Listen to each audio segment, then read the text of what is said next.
is number one. That's the worst area, New York, New Jersey area. And just because, at least in the LA Basin, once you get over the mountains, you've got some clear shots, you've got some desert. You don't have that in the New York, New Jersey area. You've just got subdivisions which get a little bit less dense as you go 50, as you go 100 miles, you've still got millions of people. So it's just going to be one clogged mass of humanity in the New York area. And by the way, you're cut off on the East Coast by the water.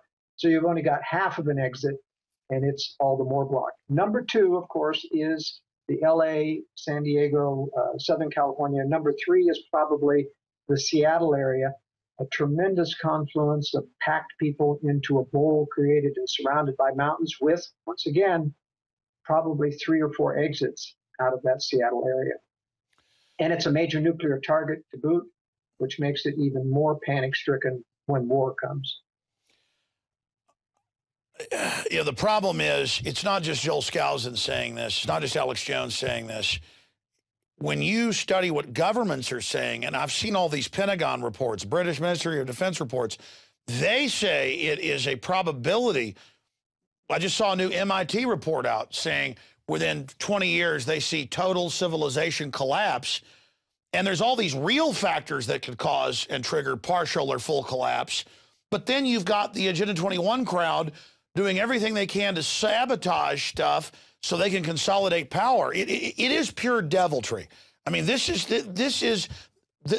think there's a method to their madness, Joel, but there really isn't. It's pure craziness.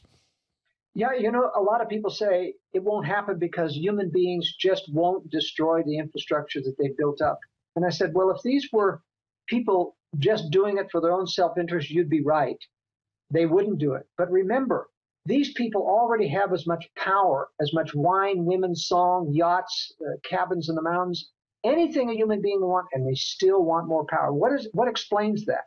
It can only be satanic inspiration, because they've got already as much. Why would you want any more power? What more power can a human being manipulate or work with, unless they're working for a higher power which wants to destroy God, which wants to destroy what is good in this world? And I think that's the kind of battle. And unfortunately, the more soft this world gets, the less the world believes in systematic evil. They only believe in a few random individuals. They trust Americans. They trust, and they believe in positive thinking. That's deadly in today's world. You're right. Oh, yeah, people say, be positive, see the bright side. The only positive side is being honest about what we face, as Patrick Henry said, and making preparation for it. I mean, there are so many